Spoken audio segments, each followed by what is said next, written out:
Assalamualaikum warahmatullahi wabarakatuh. Dengan tenangnya, Abu Nawas menduduki singgasana raja.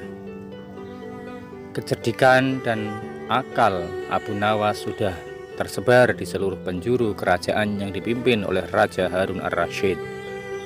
Bahkan raja sendiri pun mengakui kehebatan Abu Nawas hingga mengajaknya tinggal di istana. Raja Harun telah memberikan kebebasan kepada Abu Nawas untuk keluar masuk istana tanpa prosedur yang sulit. Dengan hadirnya Abu Nawas di istana, maka raja dapat setiap saat meminta pertimbangan dan pendapat kepada Abu Nawas dalam setiap keputusannya sebagai penasihat kerajaan. Namun tampaknya kali ini Abu Nawas mulai bosan.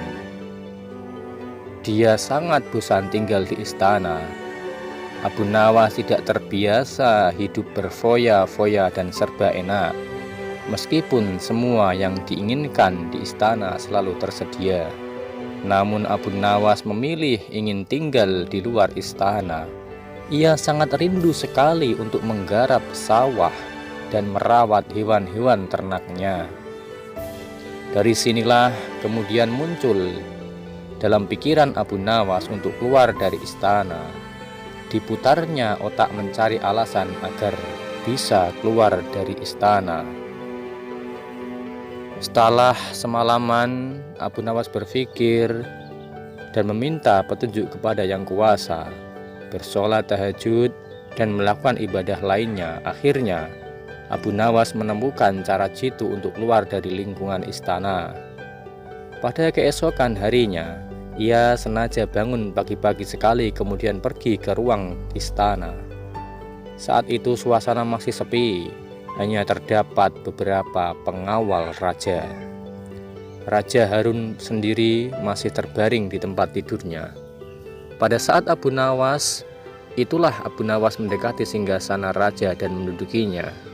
Tak hanya itu, Abu Nawas juga mengangkat kakinya dan menyilangkan salah satu kakinya seolah-olah dialah seorang raja. Melihat kejadian itu, beberapa pengawal kerajaan terpaksa menangkap Abu Nawas. Mereka menilai bahwa siapapun tidak berhak dan tidak layak untuk duduk di singgasana raja, kecuali hanya Raja Harun ar-Rasyid sendiri. Barang siapa yang menempati tahta raja, hal itu termasuk dalam kejahatan yang besar, dan hukuman yang pantas adalah hukuman mati. Para pengawal menangkap Abu Nawas kemudian menyeretnya turun dari tahta dan memukulinya.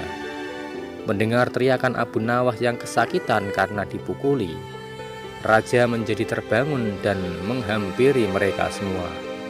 "Wahai pengawal, apa yang kalian lakukan?" tanya raja. "Ampun Baginda," jawab pengawal, "Abu Nawas telah lancang duduk di singgasana Paduka. Kami terpaksa menyeret dan memukulinya," jawab salah seorang pengawal. Sesaat setelah itu, Abu Nawas tiba-tiba malah menangis. Tangisannya sengaja ia buat kencang sekali, sehingga banyak menyita perhatian penduduk istana lainnya. "Benarkah yang dikatakan pengawal itu, wahai Abu Nawas?" kata Raja Harun. "Benar Paduka," jawab Abu Nawas. Raja sangat terkejut dengan penuturan Abu Nawas itu. Jika sesuai peraturan yang ada, Abu Nawas akan dikenai hukuman mati. Namun Raja Harun tak sampai hati melaksanakannya, mengingat begitu banyaknya jasa yang diberikan oleh Abu Nawas kepada kerajaan. Jasanya sungguh tak ternilai dalam memecahkan masalah sebagai penasihat kerajaan. "Sudahlah, tidak usah menangis wahai Abu Nawas. Jangan khawatir, aku tidak akan menghukummu. Cepat hapus air matamu," usap sang raja. "Wahai Baginda, bukan pukulan mereka yang membuatku menangis. Aku menangis karena kasihan terhadap Paduka," kata Abu Nawas yang membuat raja tercengang oleh ucapan itu. "Engkau mengasihaniku?" tanya Raja Harun. "Mengapa engkau harus mengasihaniku?" kata raja lagi. Abu Nawas menjawab, "Wahai raja, aku cuma duduk di tahtamu satu kali saja, tetapi mereka telah memukuliku dengan begitu keras. Apalagi Paduka, Paduka telah menduduki tahta ini selama 20 tahun. Berapa pukulan? Seperti apa yang akan Paduka terima? Aku menangis karena memikirkan nasib Paduka yang malang, jawab Abu Nawas. Jawaban itu membuat raja tak bisa berbuat apa-apa. Ia tak menyangka Abu Nawas menjual harga dirinya di depan banyak pengawal. Oleh karena itu, Raja Harun hanya menghukum Abu Nawas untuk keluar dari istana.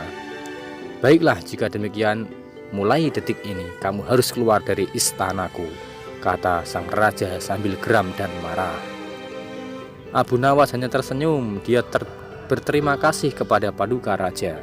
Memang itulah yang saya kehendaki, jawab Abu Nawas sambil menyalami Raja Harun untuk kemudian pamit keluar dari istana. Dari hikmah yang dapat diambil dari kisah ini adalah, mungkin tidak semua orang ingin hidup dengan berkelimang harta. Contohnya si Abu Nawas ini, dia hanya ingin hidup bebas, tidak ingin hidup berfoya-foya karena dia seorang yang sufi. Dia berhati-hati dalam segala tingkah lakunya. Dia hanya ingin hidup sederhana, tidak ingin hidup serba bermewah-mewahan. Cukuplah, hanya cukup untuk kebutuhan sehari-hari dan apa yang ia inginkan. Tapi dia tidak ingin hidup berlebih. Terima kasih, semoga bermanfaat dan semoga dapat diambil hikmahnya. Assalamualaikum warahmatullahi wabarakatuh.